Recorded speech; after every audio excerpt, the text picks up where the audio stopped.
Hello, welcome to a safe space, you guys. And so today we're going to be talking about my time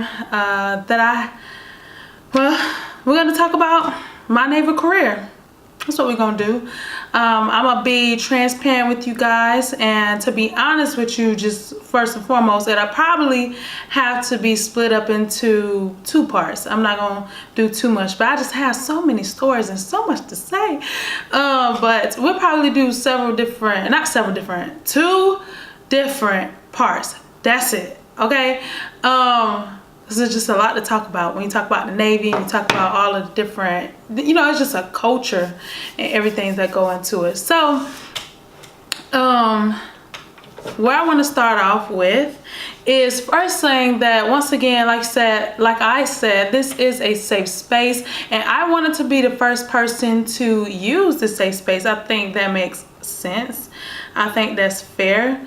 There's no point in asking other people to do something that I wouldn't do. So that's one of my biggest things in life in general, right?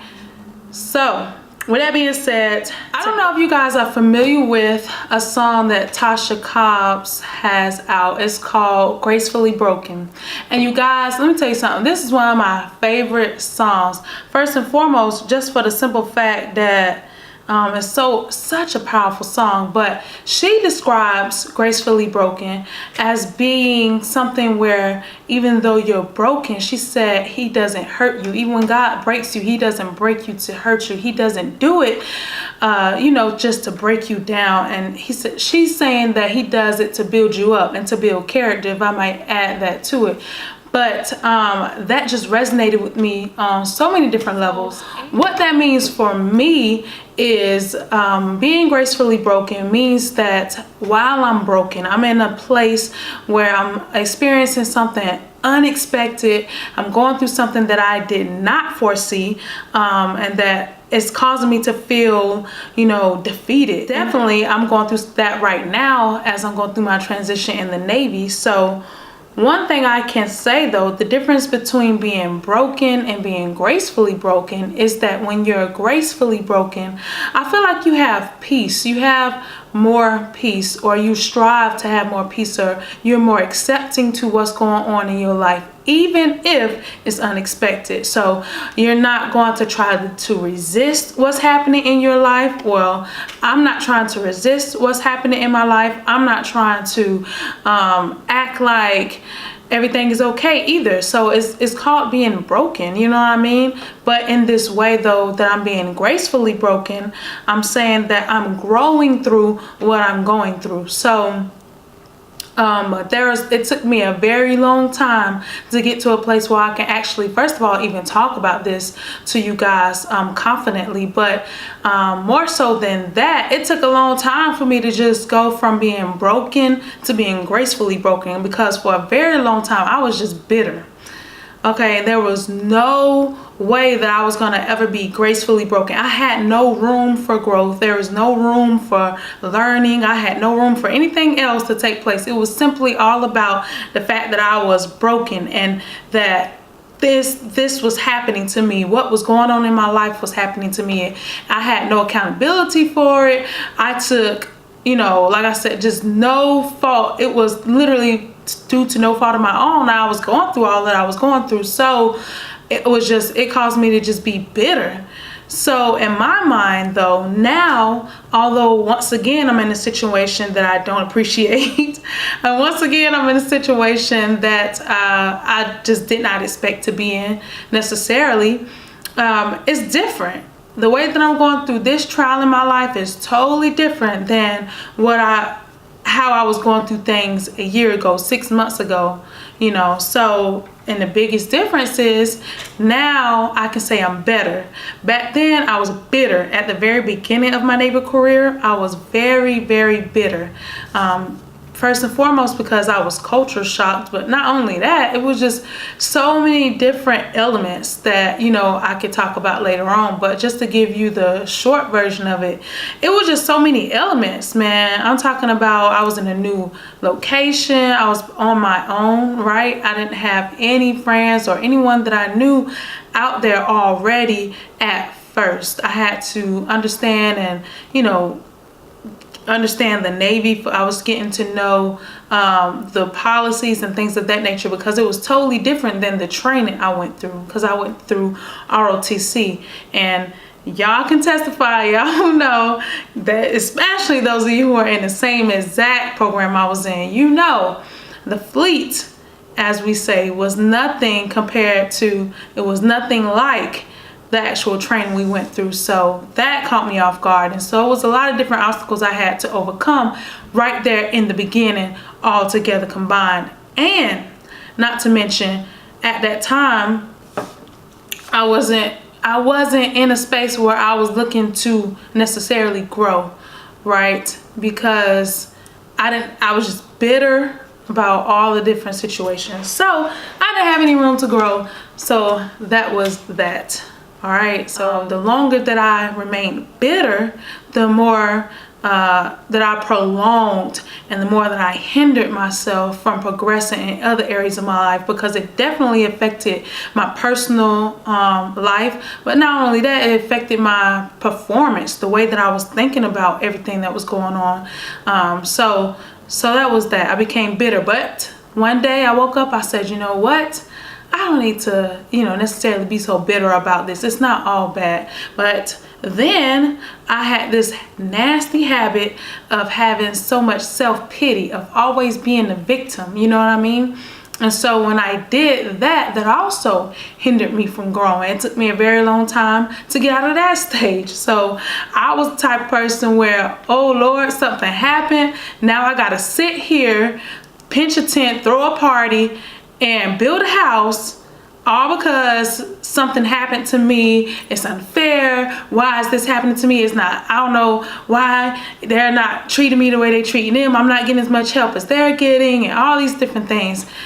So it was very hard for me to move past that stage in my life. But once I did that, then I began to be painfully honest with myself. And so these are the steps that I took that helped me to become gracefully broken. So first, I was bitter, and I was nowhere near being better. Then I did, I would always throw a pity party. Every time something go wrong, it was woe is me. Why is this happening to me? It was always about, it was always this internal like self-pity thing going on. So then after that, I, had this other nasty habit of always focusing on the mistake.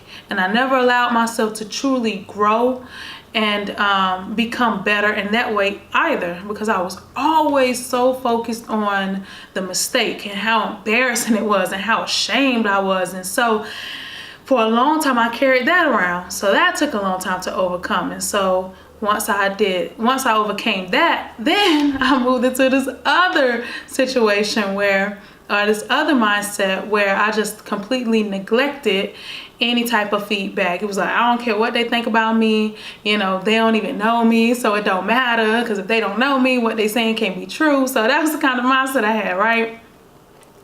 And it was like this protection mechanism. And that turned out to be unhealthy as well. That was, something I had to grow out of. And so now I'm at a place where I can be painfully honest with myself. And y'all know, I know, we hate to be wrong. We hate to, even if nobody else knows we're wrong, we just sometimes, why is it so hard to admit that you're wrong to yourself, right? You can't even be real with yourself. Sometimes, it's just so hard. It's hard to be wrong.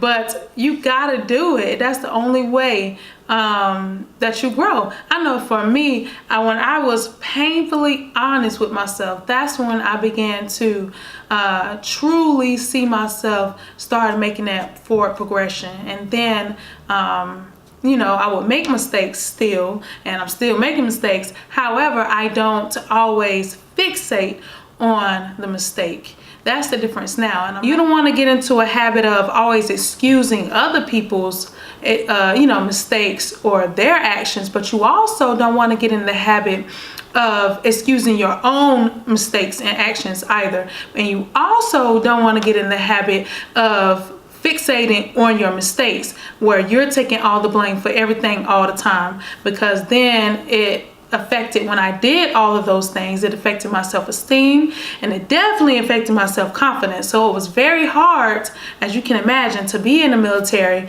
and not have any type of confidence, real confidence, right? Because it shows the way you walk, the way you talk, the way you interact with people, all of that.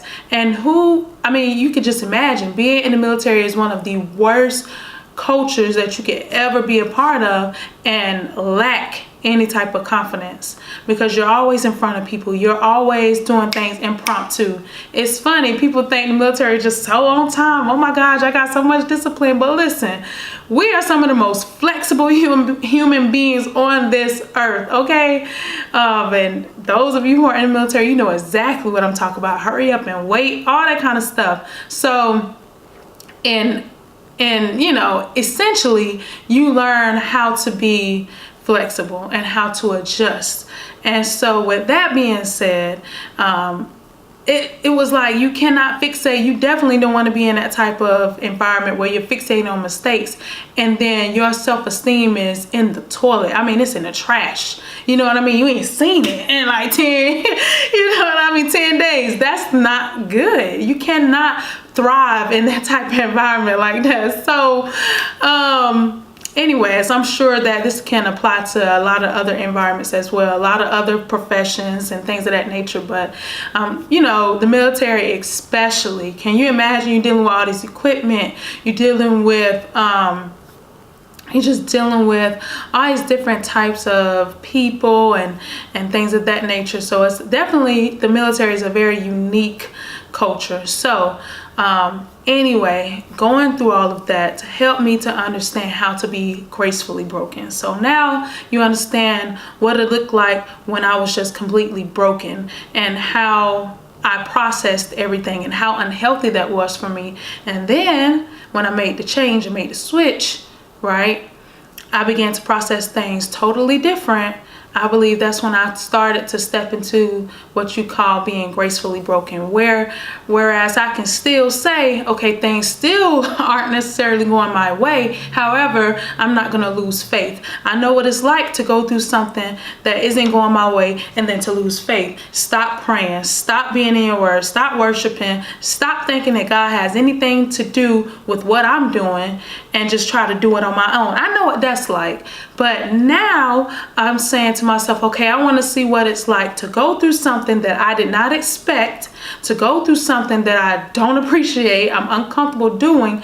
However, to walk in it and walk through it still believing that God has my best interest at heart, although this isn't working out in my favor necessarily. Although I can't see it working out in my favor right now in this moment, I know that if he's numbered the hairs on my head, I know that he's taken enough time, and he's also had enough detail to work out the big things in my life, like what I'm gonna eat, what I'm gonna do, what's my career, what is my purpose in life. I know that if he's taken enough time and he's been intricate enough to look at and count every piece of hair on my head, I know that he's definitely concerned with everything else in my life. I also know that although I can't see it right now, that is working for my good, because his ways are not my ways, because his thoughts are not my thoughts. I know that although I don't understand it right now, because he has the bird's eye view, because he has the entire blueprint,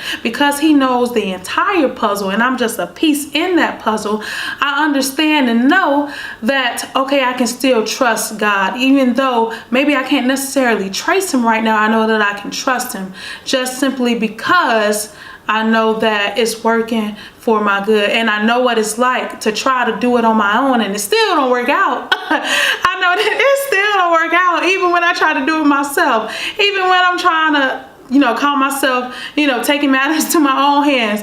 Does it ever work out for me? No, I still end up back at square one. So now that I know what it's like to go through something and then something unexpected, something that makes me feel uncomfortable, go to something that I don't think is working out in my favor in that moment, I know what it's like to lose faith all of a sudden and take my hands off of it, to just stop praying and just, all of a sudden become depressed. And now I'm oppressed because I'm worrying about all the pressure and things of that nature of society. I'm worrying about not having a child, not having, a husband, and all those other different things as well, on top of not having to switch careers and, becoming oppressed and depressed and all of those different things like that. I know what it's like to lose faith in those moments when I start having those thoughts. Now I want to know, okay, what is it like to have those thoughts, but then combat them with positivity? Okay, to combat them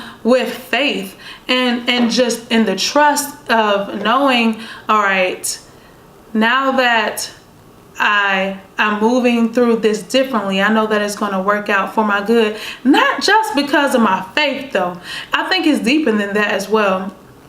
Because if you think about it, now my attitude is different. Now I'm more encouraged. Now I'm more motivated, because when I'm depressed, I have less energy, way less motivated to even, do a job search, or to even, do the necessary research I need to do for that job interview, or to even start thinking creatively. You're not thinking creative or anything like that near that. There's zero room for creativity when I'm depressed, or when I'm so concerned about what else is not going right. But now that I'm gracefully broken, okay, now I'm thinking about what creative ways I can make this work for me. How can I continue to work what God has given me? What God has given me. It's like, y'all, this is so funny. It's like, if you are not rich, those of you who are rich, go ahead, God bless you, more power to you. But those of us who aren't rich yet, you have to get creative, especially if you really are not rich. I mean, you far from being rich, right? Very far from being rich. You got to get real creative real quick at a young age. You know what I'm talking about. I'm talking about some of the meals you make, some of the meals you might eat, some of the games you might play, right? When you didn't have Nintendo 64 or whatever the case may be, when you didn't have all of that, you went outside, you made some stuff up. It's the same way when I think about my career, when I'm thinking about other situations in life now. And that's part of my being broken, that's part of me being gracefully broken. Now I'm like, okay, God, I see what you're doing. Okay, but let me see how I'm about to work this thing. You know what I mean? But just thinking about it in that way, like, okay, this is something that I'm going to conquer. I'm not going to remain broken and just let that be it. Be broke, busted, and disgusted, and just letting life run me over. I'm not doing that anymore. That's not how I'm operating. That's not how we getting down over here. Okay? No. What I'm gonna do is, okay, I see that you tried to kill me, or I see that you tried to knock me over. I see that you did knock me down, but I tell you what, I'm not gonna stay down, because I would also never say that I didn't feel defeated, depressed, discouraged, and just all of those different things mixed up together. But I'm saying I don't stay there. I definitely am a firm believer in feeling how you feel, sitting in there, and then having a healthy relationship with those type of emotions, though not completely avoiding them, but also not just staying in it, just sitting there and not ever believing that it's going to get better, or intentionally listen to sad music when you know you're sad, and just all kind of crazy stuff, you know what I mean, that we do to make ourselves feel better. So now I'm like, okay, it has to get better. I have to think of things. Now I have more mental space to think of the creative things that I can do. How I'm going to make this work. What do I have? What can I do? And from there, you're focusing on the positivity, not just looking at the positive side of it. You're fixating on the positives, right? Like I said, go ahead, have your good cry. You know, have your ugly cry. Do whatever you need to do. That's what, I do that. But then I rise up out of that and I move on. The other thing is, like I said, just being painfully honest with myself. But once again, at the same time, having that balance, not allowing myself to get so down and out that I'm never going to see the light at the end of the tunnel. Getting to the point where I'm telling myself, that I need to do better.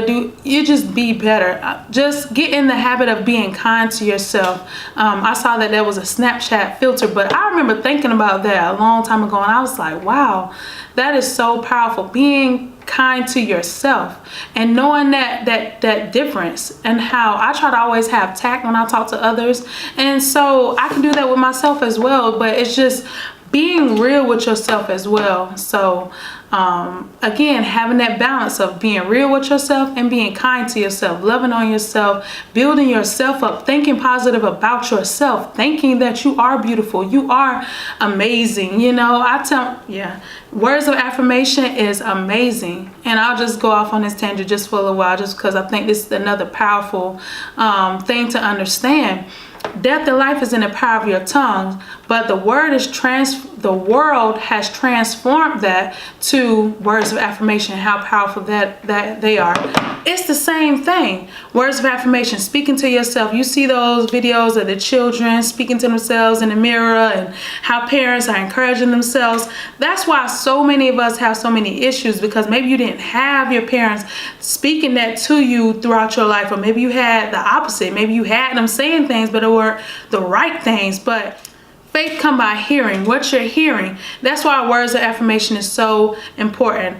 Death and life lies in the power of your tongue. That's why words of affirmation are so important. So being kind to yourself, I believe that's included in that. Speak to the way that you think about yourself.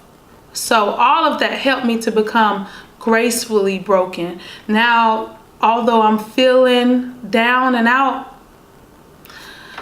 I'ma still speak positivity. I'ma still speak great things over myself. I still think it's gonna work out for me, and again, being truthful with myself, the areas that I think I need to enhance upon, I'm speaking to that place in my life, and that has helped me tremendously. And now I can honestly say I am better and not bitter. So you guys, thank you so much for listening to me talk about my story, talk about all different things that I've learned about myself, and just learned about life in general through my naval career and all the experiences I've had. So if you have any situation or circumstance where you feel like you've been gracefully broken, and you feel like you're just broken and you want to come on and talk about it, please hit me up. I'm definitely going to put the link to the song that I'm talking about in the description. Also, I'm going to put an email address down there so you guys can email that email that address and tell me if you want to come on. I do travel, just so you know. However, you need to be on the East Coast. No, I'm just kidding. You never know. I love to travel. I am legitimately always traveling. So just hit me up. Maybe we can link up or something like that.